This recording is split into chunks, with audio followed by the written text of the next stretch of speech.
Bismillahirrahmanirrahim. Assalamualaikum warahmatullahi wabarakatuh. Alhamdulillah wassalatu wassalamu ala asyrafil anbiya'i wal mursalin wa ala alihi wa sahbihi ajma'in. Jamaah sidang salat subuh yang dirahmati oleh Allah, sebelum kami persilahkan mubaligh untuk menyampaikan tausiah, izinkanlah sejenak kami membacakan laporan khas subuh Jumaat Mubarakah Masjid Al-Muttaqin Kampung Hagu Tengah. Sisa kas Jumaat yang lalu, tanggal 19 Mei tahun 2023 berjumlah Rp703.000. Pemasukan dari kotak amal subuh Jumat tanggal 19 Mei tahun 2023 berjumlah Rp216.000. Sedekah dari hamba Allah Gang Barona Rp100.000. Sedekah dari hamba Allah Jalan Palapa Dusun Pertamina Rp50.000. Sedekah dari hamba Allah Gang Kisaran Dusun Pertamina Rp50.000. Sedekah dari hamba Allah Jalan Pramuka Dusun Pertamina Rp50.000. Sedekah dari hamba Allah Jalan Palapa Dusun Pertamina Rp100.000. Sedekah dari hamba Allah Jalan Darussalam Dusun Masjid Rp50.000. Sedekah dari hamba Allah Gang Family Dusun Masjid Rp100.000. Sedekah dari hamba Allah Jalan Pramuka 2 Dusun Pemda Rp50.000. Sedekah dari hamba Allah Gang Kisaran Dusun Masjid Rp50.000. Sedekah dari hamba Allah Jalan Darussalam Dusun PLN Rp50.000. Sedekah dari hamba Allah Gang Cemara Dusun Pemda Rp50.000. Sedekah dari hamba Allah Jalan Darussalam Dusun Masjid Rp50.000. Dari kas masjid Rp500.000. Total pemasukan ditambah dengan sisa kas Jumat yang lalu berjumlah Rp202.169.000. Rp2.169.000. Pengeluaran untuk Jumat tanggal 19 Mei tahun 2023 berjumlah Rp1 juta. Maka sisa kas sampai dengan saat ini berjumlah Rp1.169.000. Rp1.169.000. Kami selaku panitia subuh Jumat Mubarakah mengucapkan ribuan terima kasih kepada para jamaah yang telah menyumbang untuk kegiatan subuh Jumat Mubarakah. Kami tidak dapat membalas, hanya Allah lah yang dapat membalas ini semua. Semoga Allah melipat gandakan rezeki dan pahala kita. Amin ya rabbal alamin. Adapun yang telah mengumandangkan azan pada subuh yang berbahagia ini, Tengku Al-Mahdi, dan kita telah sama-sama menyelesaikan solat tadi yang diimami oleh Tengku Muhammad Rizki. Dan sambil kita beriktikaf di dalam masjid, marilah sama-sama kita mendengarkan tausiah yang akan disampaikan oleh Ustadz Haji Nazli Hasan LCMA. Kepada Ustadz kami persilahkan. Assalamualaikum warahmatullahi wabarakatuh.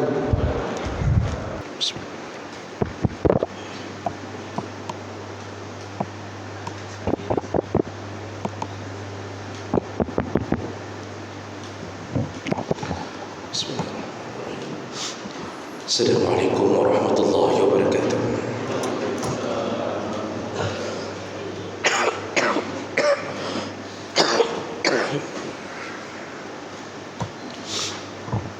Alhamdulillahi rabbil alamin. Wa bi ni'matihi tatimmu shalihat. Asyhadu an la ilaha illallah wahdahu la syarika lah. Wa asyhadu anna Muhammadan 'abduhu wa rasuluhul karim. Allahumma salli wa sallim ala nabiyyina wa sayyidina Mustafa Muhammadin wa ala alihi wa ashabihi ajma'in. Amma ba'd.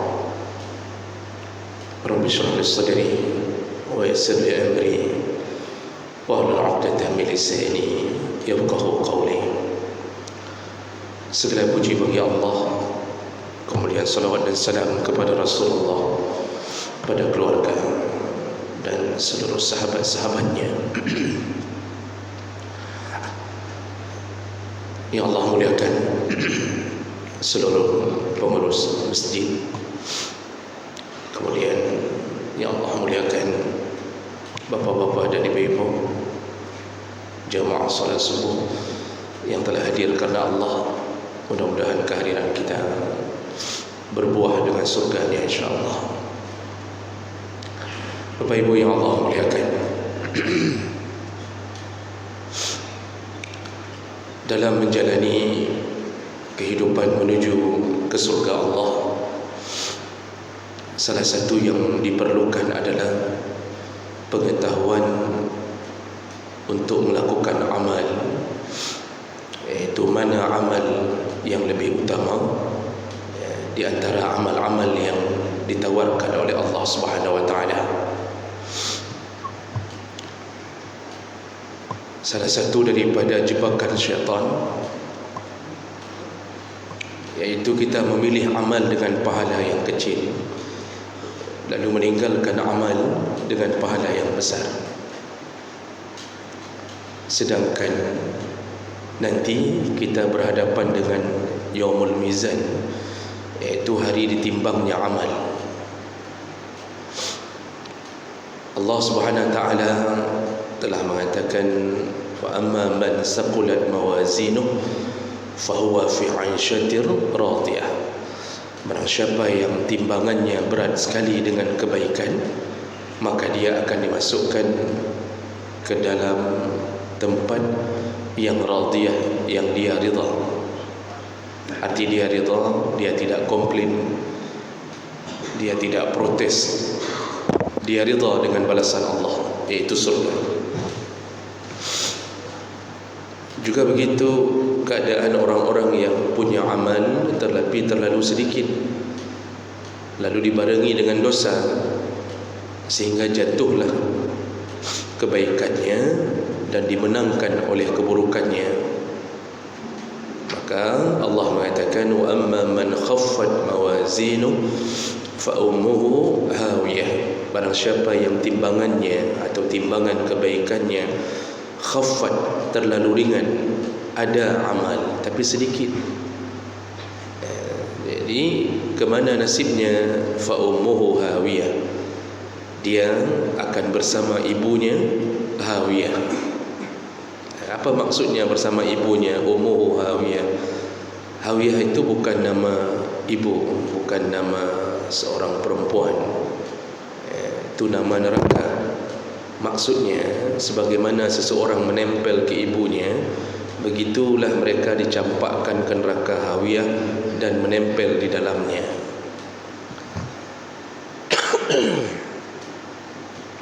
Makanya ibu-ibu, jangan kasih nama anak-anak perempuan kita dengan nama hawiyah.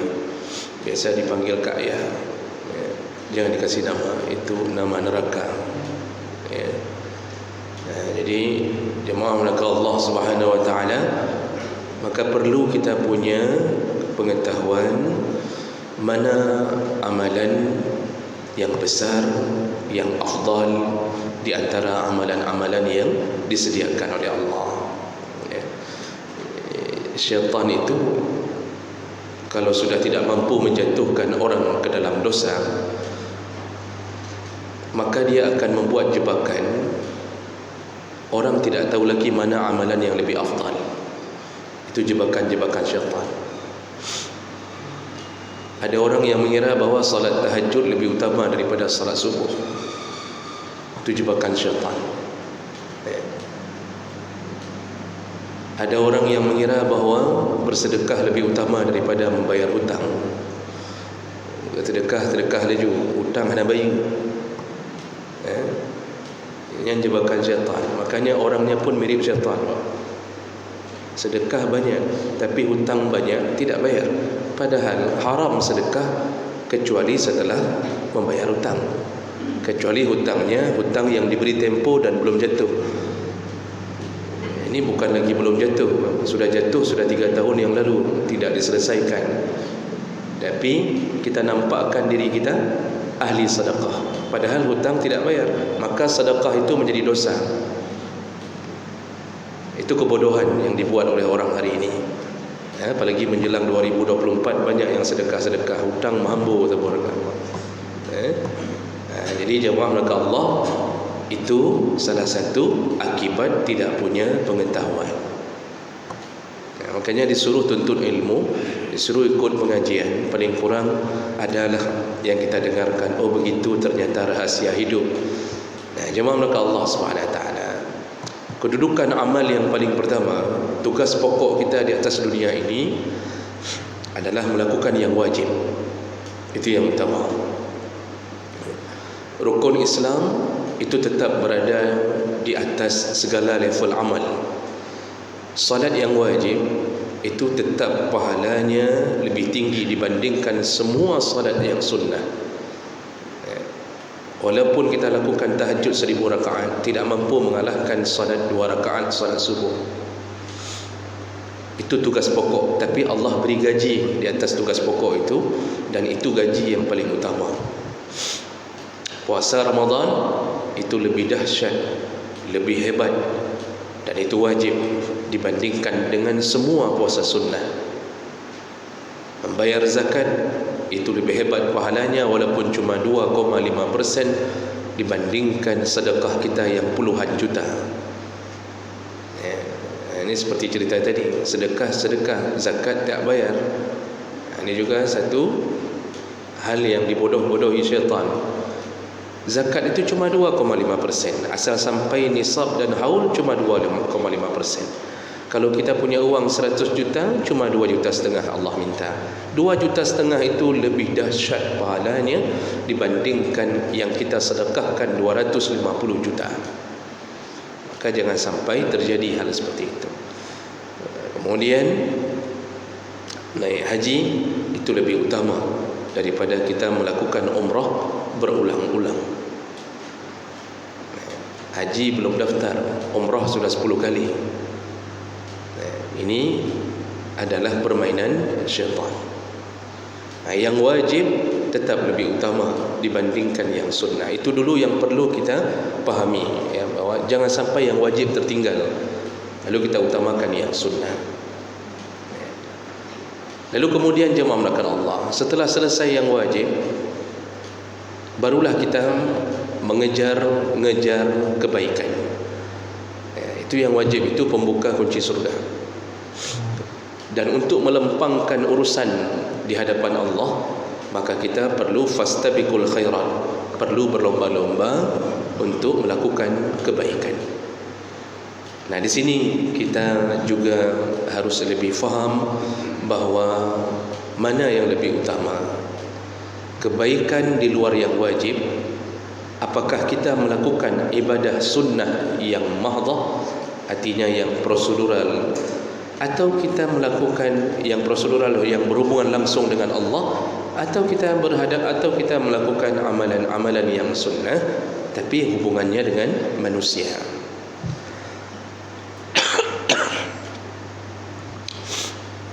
Maka akan timbul pertanyaan-pertanyaan, apakah lebih baik kita solat tahajud sepanjang malam, kita sambung dengan solat duha, nanti kita sambung lagi dengan berbagai solat qabliyah, ba'diyah, semua solat sunnah kita lakukan. Mana yang lebih baik solat-solat itu dengan amalan yang berhubungan dengan manusia?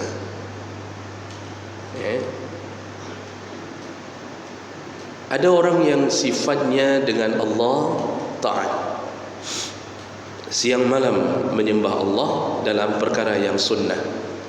Jadi hana pre-pre sembahyang tahajud, solat duha, solat hajat, beliau sering istikharah, beliau sering kadang-kadang solat tasbih, macam-macam beliau lakukan. Tapi tidak baik, bukan tidak baiklah, tapi tidak peduli dengan urusan manusia. Sendiri tinggal di rumah, melentangkan sajadah, jungkir balik di atas sajadah, tapi tidak pernah hadir ke walimah, orang tidak pernah hadir. Orang dirikan tenda, dia di rumahnya. Orang susun kursi di rumah orang, dia di rumahnya. Orang menolong untuk sama-sama membuat parit di kampung, dia di rumahnya. Orang diajak gotong royong, dia di rumahnya. Tapi sembahyang Jumaat. Ini di sini orang harus faham. Jemaah maka Allah Subhanahu wa taala, ketika di hadapkan antara amalan yang langsung berhubungan dengan Allah, baik puasa sunnah, salat sunnah, yang sifatnya langsung vertikal dengan Allah, ketika berhadapan dengan urusan yang horizontal yang berhubungan dengan manusia, maka ternyata dalil-dalil menyebutkan jauh lebih hebat urusan berbuat baik dengan sesama manusia dibandingkan memperbanyak urusan yang hanya berhubungan dengan Allah dalam tanda kutip yang sunnah. Kalau yang wajib tadi tidak ada cerita lagi, itu memang sudah nomor satu. Ini kalau yang sunnah diadu, apakah kita awalkan sunnah dengan Allah, yang langsung berhadapan dengannya, atau kita melakukan yang sunnah-sunnah tapi berhadapan dengan sosial atau dengan manusia? Mana yang lebih utama? Semua dalil menyebutkan berhubungan dengan manusia lebih utama dibandingkan dengan memperbanyak sujud di hadapan Allah tapi tidak pernah bermanfaat bagi manusia. Makanya macam-macam muncul tipe manusia. Ada yang hanya solat wajib saja, tapi di mana-mana ada yang hubungannya dengan manusia, dia nomor satu di depan. Kalau ada kebakaran pun dia nomor satu di depan, apapun urusannya. Ada urusan apapun dengan kampung, dia nomor satu di depan. Urusan peglih-peglih masjid, dia nomor satu. Ada orang yang duduk dalam masjid solat duha tidak habis-habisnya, mau peglih masjid nak getim. Jadi kalau kita bahasanya bahasa bangai, mana lebih hebat pahala orang yang bersihkan WC masjid dengan orang yang salat duha dalam masjid? Bersihkan WC masjid itu membuat orang nyaman begitu berdatang ke masjid. Ribuan orang merasa nyaman, kan? To'ek mangan. Kalau sudah to'ek mangan kan hidup mangan. Orang kencing enak, tinggal kencing saja, tidak ada lagi bekasan bau-bau yang sebelumnya. Kenapa? Ada orang yang bersihkan, tapi dia enggak sempat solat duha. Ada orang yang solat duha kerjanya cuma to'i, tidak pernah membersihkan dengan yang pernah dia lakukan di situ. Mana yang lebih besar pahalanya? Semua dalil menyebutkan yang berhubungan dengan manusia itu lebih hebat pahalanya dibandingkan dengan yang langsung hanya berhadapan dengan Allah Subhanahu wa taala. Makanya Allah Subhanahu wa taala dalam surat An-Nisa ayat 114 menyebutkan la khaira fi katsirin min najwahum illa man amara bisadaqatin aw ma'rufin aw islahin bainan nas. Kata Allah, tidak ada kebaikan dari semua najwa, min najwahum, tidak ada kebaikan dari semua najwa. Najwa itu berbisik-bisik di antara manusia, artinya berkomunikasi. Kalau engkau bertemu, engkau berbicara, engkau merencanakan sesuatu, engkau bermusyawarah, itu namanya najwa. Rapat, pegatnya, macam-macam yang sifatnya komunikasi di antara manusia.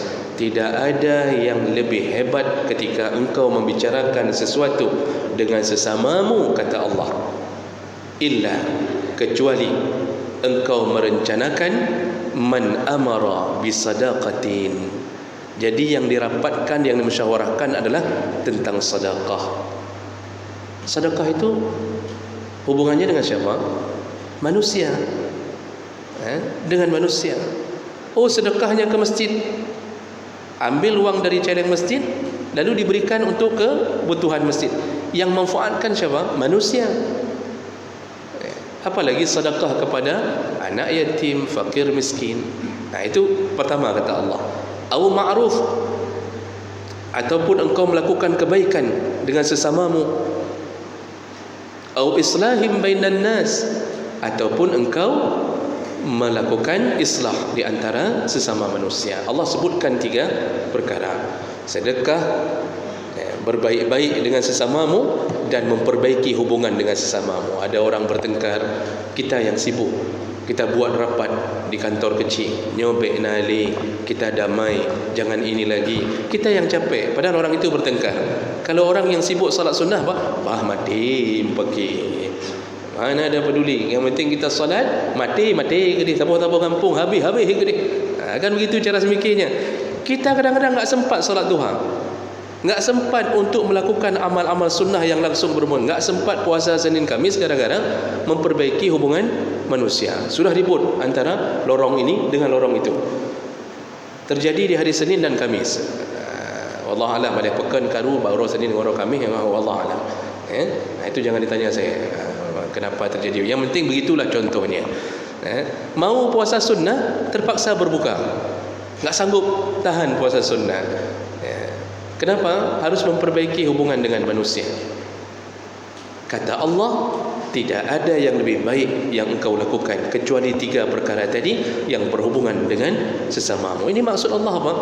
Ternyata semua urusan dipuji-puji Allah ketika kita berbuat baik dengan sosial atau lingkungan kita. Nanti di ujung ayat itu Allah akan katakan, wa may yaf'al zalika ibtigha' wajhillah, barang siapa yang melakukan itu karena berharap balasan dari Allah, fasawfa nu'tihi ajran azima, maka kami akan memberikan dia pahala yang azim. Azim itu melimpah ruah. Ini itu janji Allah. 3 amalan tadi semuanya berhubungan dengan manusia. Itu sudah Allah katakan di awal ayat, la khaira, tidak ada kebaikan yang melebihi daripada itu. Artinya tahajudmu kalah dengan usahamu berhubungan dengan manusia. Duhamu kalah dengan urusan engkau sedekahkan kepada anak yatim, fakir, miskin. Semua puasa sunnahmu bisa kalah dengan engkau memperbaiki hubungan di antara manusia. Maka itu dikuatkan oleh hadis-hadis Nabi sallallahu alaihi wasallam. Contohnya Bapak Ibu, Rasulullah pernah mengatakan dalam hadis yang sahih, man sa'a 'alal armalah wal yatim, barang siapa yang sa'a, melakukan sa'i. Sa'a itu berjalan-jalan, keliling-keliling. Barang siapa yang berkeliling-keliling menolong armalah dan yatim, menolong janda dan anak yatim. Ini satu paket. Maksudnya kalau mamaknya janda, otomatis anaknya yatim. Kan begitu? Disuruh tolong janda dan anak yatim. Yang disebut yatim yang belum baligh. Dalam fiqh definisi yatim yang belum baligh. Kalau yatim yang berhak ditolong, ya yang mereka belum mampu untuk menghidupi dirinya sendiri, itu yatim. Jadi tidak semua kita disebut dengan yatim. Kita kan wajah-wajah yatim semua. Yang apalagi yang sudah tua-tua, yatim piatu ni mandung. Yang sudah berubah-berubah ni yatim piatu mandung. Ilun tuan pi ka yatim piatu si. Apakah kita berhak untuk ditolong bersama janda? Tidak. Kita tidak termasuk lagi kategori itu. Makanya Rasulullah mengatakan, barang siapa yang berkeliling-keliling, maksud keliling dia asal dengar di mana ada anak yatim dengan ibunya yang telah ditinggalkan oleh seorang suami, lalu dia menolong mereka. Apakah kasih 1 sak beras setiap bulan? Apakah dia menolong anak yatim ini dengan menyekolahkannya? Oh, masalah nanti dekat dengan ibunya yang terserah, hanya masalah kedua. Kita tolong anak yatim, rupanya ibu anak yatim ni rupanya gara-gara beras, lalu mulailah dekat dengan kita. Yang masalah yang kedua itu terserah nanti. Yang penting siap-siap saja hancur dengan isteri pertama, ini yang baru. Makanya kadang-kadang menolong janda itu biarkan isteri yang tolong. Kita kasih saja beras sama isteri kita. Kalau kita yang kasih, nanti isteri kita yang jadi beras. Jadi jemaah melakukan Allah Subhanahu wa taala, apa kata Rasulullah? Yang hari-harinya dipenuhi dengan keinginan untuk menolong anak-anak yatim, disertai dengan menolong ibunya, otomatis kan menolong ibunya. Kita tolong anak itu, ibunya sudah mulai tertolong. Ibunya sampai harus jualan setiap hari pagi demi menghidupi anak-anaknya. Alhamdulillah, anaknya ada yang kasih uang jajan untuk sekolah. Alhamdulillah, ada yang bayarkan SPP-nya di pesantren. Kan tenang hati ibunya. Itu juga menolong janda. Apa kata Rasulullah? Fahuwa kal mujahid fi sabilillah. Maka posisi dia saat itu seperti orang berjihad di jalan Allah. Jadi sudah sama dengan orang meperang di jalan Allah. Cuma bedanya kalau orang meperang di jalan Allah, kalau mati syahid. Kita kalau mati belum tentu syahid. Kenapa? Dibacok oleh isteri sendiri. kan enggak syahid kan Pak, gara-gara terlalu sering ke rumah janda itu. Kan bisa begitu. Kalau di sana dapat syahid, kita kalau mati belum tentu syahid. Tapi pahalanya sama seperti kita melakukan jihad. Tapi tidak sampai pada pahala syahid. Lalu Rasulullah sambung, dan lebih dahsyat lagi kata Rasulullah, yang dia lakukan di hari itu pahalanya lebih hebat daripada orang yang bangun sepanjang malam untuk salat dan siangnya puasa. Jadi kalau ada orang yang puasa siang, malam melakukan qiyamul lail, lebih hebat memberikan 100,000 kepada anak yatim dan janda sehingga mereka merasa tenang hidupnya. Jadi oleh kerana itu Bapak Ibu, ini bagi kita yang enggak sanggup sembahyang tahajud, yang enggak sanggup puasa Senin Khamis, gantilah dengan menolong itu. Setiap Senin ambil wang 200,000, ajuk ke anak yatim dan janda. Itu penggantinya, bahkan lebih besar pahala itu kata Nabi. Lebih besar pahala itu. Kenapa bisa begitu? Ini semuanya urusannya adalah urusan membahagiakan hamba Allah. Allah Subhanahu wa taala paling senang dengan orang yang membuat senang hambanya yang lain. Kita ini telah ditakdirkan Allah, hidup kita ini Pak, diseimbangkan dengan cara tidak seimbang. Bagaimana maksudnya? Kita ini ditakdirkan Allah, hidup kita bisa seimbang di akhirat dengan membuat dunia ini tidak seimbang. Di antara kita ada yang kaya, ada yang miskin. Si miskin masuk surga dengan sabarnya, si kaya masuk surga dengan syukurnya. Seimbang di akhirat. Artinya sama-sama bisa dapat surga, tapi tidak seimbang di dunia. Allah punya tujuan, wahai yang kaya, fikirkanlah hambaku yang kau miskinkan, karena engkau kukayakan karena berkat adanya orang miskin tadi. Makanya kebutuhan kita terhadap orang miskin lebih besar daripada kebutuhan orang miskin terhadap orang kaya. Yang perlu berat-berat tamatlah mulai. Kita masukkan ke dalam kepala kita apa? Ini kita yang PNS, kita yang punya gaji banyak, kita yang Allah beri rezeki banyak. Masukkan ke dalam kepala kita, kebutuhan kita terhadap orang miskin itu lebih besar daripada kebutuhan orang miskin terhadap kita. Orang miskin butuh kita apa? Cuma butuh ditolong dengan harta. Tapi kita butuh orang miskin itu apa?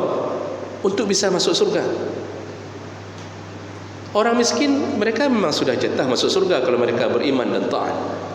Tapi kehadiran mereka di tengah-tengah kita membuka kesempatan kita untuk masuk surga lebih besar.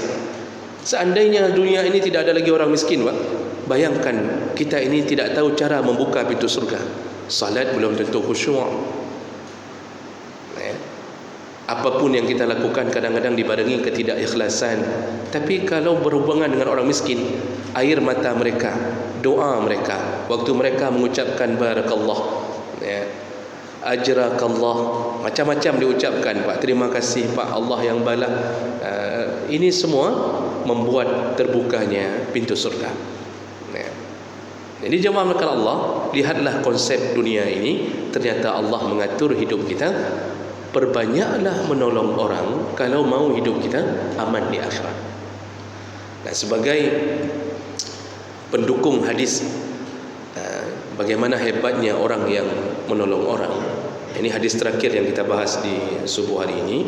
Ada hadis riwayat Tabrani. Jadi ada seorang yang bertanya ke Rasulullah, datang kepada Rasulullah, bertanya ke Rasulullah. Apa pertanyaannya? Ya Rasulullah, ayyun nas ahabbu ila Allah. Itu pertanyaan pertama. Ya Rasulullah, mana manusia yang paling dicintai Allah?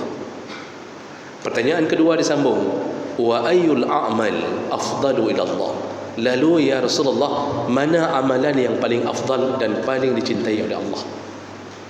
Ayyul a'mal ahabbu ila Allah. Yang ditanya pertama, siapa manusia yang paling dicintai, atau golongan mana yang paling dicintai. Pertanyaan kedua, amalan mana yang paling dicintai. Dua pertanyaan.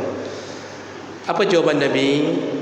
Nabi jawab pertanyaan pertama, manusia yang paling dicintai Allah adalah khairun nas anfa'uhum linnas. Manusia yang paling banyak manfaatnya pada orang lain.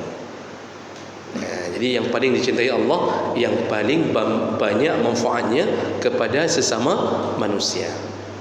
Kan Nabi enggak jawab yang paling manusia yang paling baik di sisi Allah, paling dicintai, yang paling banyak salat sunnahnya, yang paling banyak puasa sunnahnya. Enggak. Ternyata Nabi jawab manusia yang paling terbaik di sisi Allah, dicintai sekali oleh Allah, yaitu manusia yang paling banyak manfaatnya pada orang lain. Jadi hidup dia sudah seperti sebatang pohon kelapa, mulai dari batangnya sampai ke ujung daunnya semua bermanfaat. Semua bermanfaat. Maka hidup ini, ketika orang mendengar nama kita, yang dia fikirkan tangan kita manfaat untuk mereka, mulut kita manfaat untuk mereka, kemudian kaki kita manfaat, isi dompet kita manfaat untuk mereka, anak-anak kita berikan manfaat untuk mereka. Kita suruh anak-anak kita, coba datang itu ke tempat walimah di kampung itu, tolong ambil piring, jangan susah orang yang punya hajat, atur kursi-kursi, apa yang bisa lakukan, jangan duduk di rumah. Itu nasihat kita pada anak-anak. Anak kita datang ke situ, kumpulkan piring, kalau kemudian dia kumpulkan gelas, kan kerjaan kecil. Tapi kalau nggak ada yang kumpul piring dengan gelas, tamu berikutnya mau makan dengan apa? Untung ada anak-anak kita, makanya anak kita pun bermanfaat, isteri kita pun bermanfaat untuk orang. Kita bilang sama isteri kita, baik kau duduk di rumah, jangan duduk di rumah, sana pergi petik togi di sana, petik togi 1 kilo 3 jam petik enggak habis-habis, ngupatnya yang banyak, itu hilang lagi manfaatnya. Kan ada yang model begitu, Pak, asal sudah walimah bertumpuk 10 orang di depan togi 1 kilo, enggak habis-habis togi itu, Pak, dari pagi sampai zuhur. Ada juga, tapi itu sudah memberi manfaat. Daripada kita enggak datang, enggak ada yang petik togi, kan bagus datang. Nanti ada yang goreng kerupuk muling, ada yang membelah-belah telur saja. Jadi kerja dia cuma ambil benang, mak tiro belah dia, mak tiro belah no, pelah-pelah bawa manok saja. Tapi sudah tolong orang, semua manfaat. Ada orang meninggal, kita juga bermanfaat. Kita yang sibuk cari kerenda, cari kain kafan, kemudian kita sibuk bagaimana mengurusi jenazah agar cepat selesai, seluruh tubuhnya bermanfaat. Inilah manusia yang paling dicintai Allah Subhanahu wa taala. Jadi jemaah melakukan Allah, hidup itu jangan hanya melulu berfikir untuk ibadah yang sifatnya hanya berada di atas sajadah. Bahkan Nabi mengatakan, sambungan dari hadis ini, kata Rasulullah, amal mana, tadi ditanya, amal mana yang paling hebat ya Rasulullah, yang paling cintai? Apa jawaban Nabi?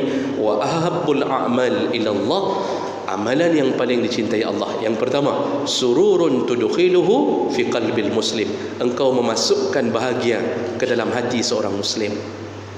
Memasukkan kebahagiaan. Ada orang sedang susah, wajahnya mekerok apa bahasa Indonesia-nya? Berkerut, pandai nak berkerut kat Tuhan. Cemberut, mungkin kita lihat dia dalam masjid enggak bisa senyum. Dari tadi ceramah orang senyum, dia enggak bisa senyum. Itu berarti ada masalah. Mungkin apakah ribut sama istrinya, atau mungkin dikunci pintu sama istrinya, nyobek nyok, kecuali kan nejuk peng belanja. Makanya dia bingung, Pak. Makanya yang dari tadi tidak senyum-senyum itu mungkin itu ceritanya. Jadi jemaah melakukan Allah, kita lihat diam, terduduk, Pak. Jadi seperti orang bingung. Lalu kita tanya, apa kemenan? Ada masalah apa? Dia bilang, Masya Allah, hana peng lilung sama sekali, tidak ada wang. Isteri sudah marah-marah, parang sudah diasah. Ini bahaya.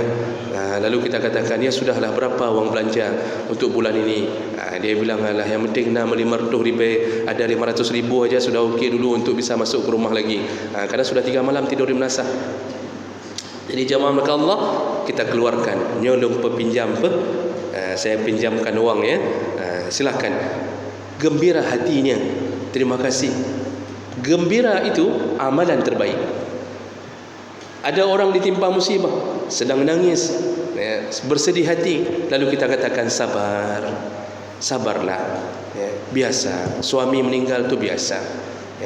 Suamiku juga sudah duluan meninggal, bersabarlah. Nanti tinggal cari suami lain. Meninggal lagi, cari lagi yang lain. Akhirnya dia gembira. Kata dia, betul Syed, betul Syed. Kalau anak yang meninggal, kita datang, kita gusuk-gusuk di punggungnya, kita katakan anak yang meninggal itu menunggu di pintu surga. Lebih bagus meninggal sekarang sebelum balik daripada nanti meninggal setelah balik dia sudah lihat yang porno, dia sudah lakukan maksiat, dia sudah durhaka. Kan bagus mati sekarang. Kalau ada yang lain, matikan aja sekarang semuanya. Misal kita, dia bahagia Pak.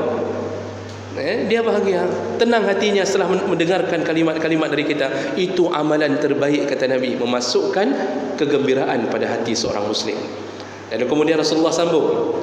Ini mana trik boleh Pak? Paling sekitar 1 jam lagi selesai ini. Kemudian au takshifa anhu kurbah, engkau melepaskan kesulitan seorang Muslim kata Rasulullah. Itu amalan terbaik. Engkau lepaskan kesulitannya. Apa saja? Orang yang sedang ditimpa musibah, penuh kesulitan. Itu berapa dalam bulan ini sudah berapa kebakaran yang muncul di Lok Semawi. Itu yang di mall gedung bahkan habis ini Pak, terbakar badannya. Yang servis TV itu, itu habis tu badan terbakar. Kemudian yang di kampung Jawa itu enggak sempat ambil apapun, hanya tinggal baju di badan. Lalu kita datang menolongnya, kita kasih, kita kumpulkan uang, tolonglah, kita tolong saudara kita. Bayangkan kalau keadaan kita begitu. Lalu dia lepas kesulitannya dengan uang yang kita kumpulkan. Dia bisa beli baju, dia bisa beli beras. Masya Allah, itu amalan terbaik kata Nabi. Lalu kemudian au taqdi anhu dainan, atau engkau lepaskan hutang seseorang. Ada orang miskin berhutang di warung, ambil beras, ambil minyak, ambil gula, belum bayar. Kita tahu, maka kita tanya ke warung itu, padu hutang urang asinnya, berapa hutangnya? Diam-diam kita bereskan, kita lepaskan hutangnya. Masya Allah, kita telah menjadi manusia dengan amalan yang terbaik. Atau hutangnya sama kita Pak, kita lihat dia setelah berhutang memang jatuh bangkrut, miskin, maka disunnahkan untuk memaafkan hutang itu. Kalau betul-betul miskin dan orangnya baik. Jadi bukan yang menipu. Kalau yang menipu jangan maafkan. Yang menipu bilang saja kita akan jumpa nanti di pengadilan Allah. Tapi yang tidak menipu, kita lihat betul miskin, maafkanlah. Maafkanlah hutang itu.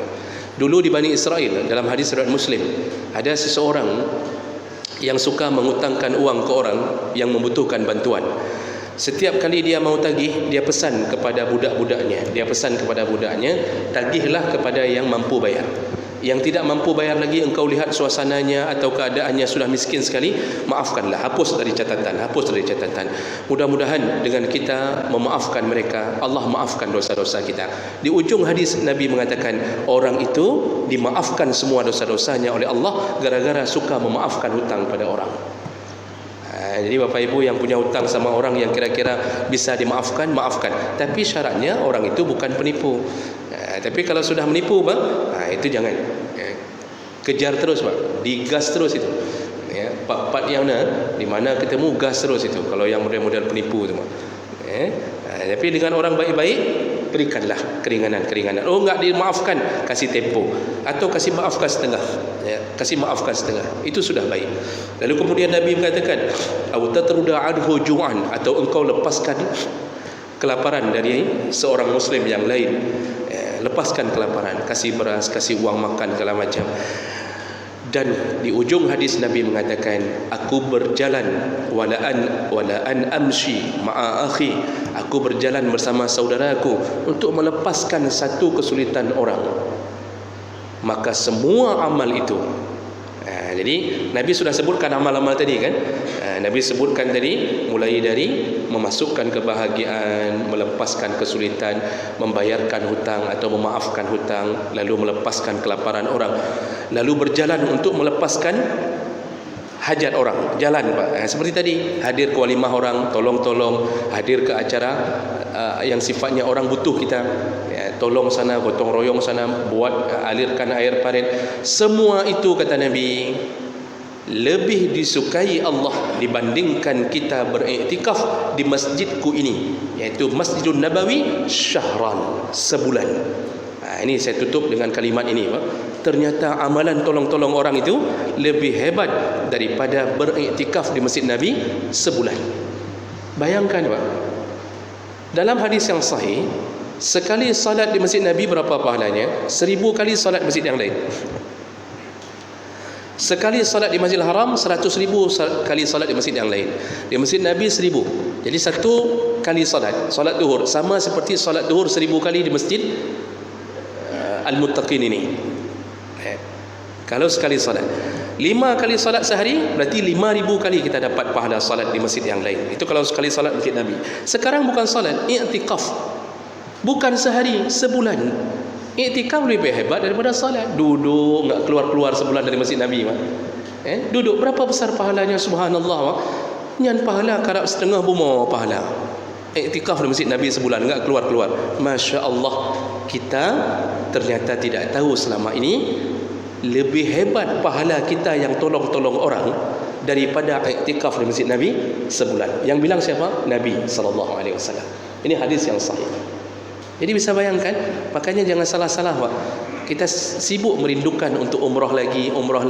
Ada yang mengatakan kepada saudaranya, cukup rindu lo ke Kaabah, nak balik lo. Sekali balik 35 juta. Sekali balik 35 juta. Itu belum bawa pulang oleh-oleh ke sini Pak. Bawa kurma, bawa tasbih, bawa unta, bawa macam-macam kan. Itu bisa 45 juta sekali balik. Sudah, kita rindu ulang-ulang. Umrah sudah 10 kali. Padahal ketika kita gunakan 35 juta itu untuk menolong janda, anak yatim, kita berikan pertolongan semua manusia, lebih dahsyat pahalanya daripada iktikaf di Masjid Nabi. Sedangkan kita umrah di Masjid Nabi berapa hari dikasih waktu Pak? Paling kalau mau jamaah haji 8 hari. Kalau yang umrah bisa cuma 5 hari. Ada yang umrah kadang-kadang cuma 12 huruf. Ada 5 hari, 4 hari.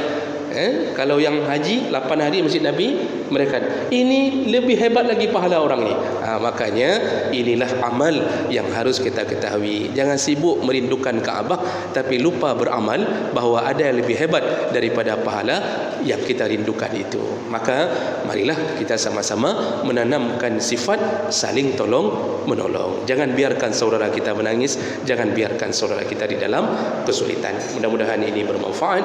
Subhanakallahumma bihamdik, asyhadu an la ilaha illa anta, astaghfiruka wa atubu ilaik. Wassalamu alaikum warahmatullahi wabarakatuh.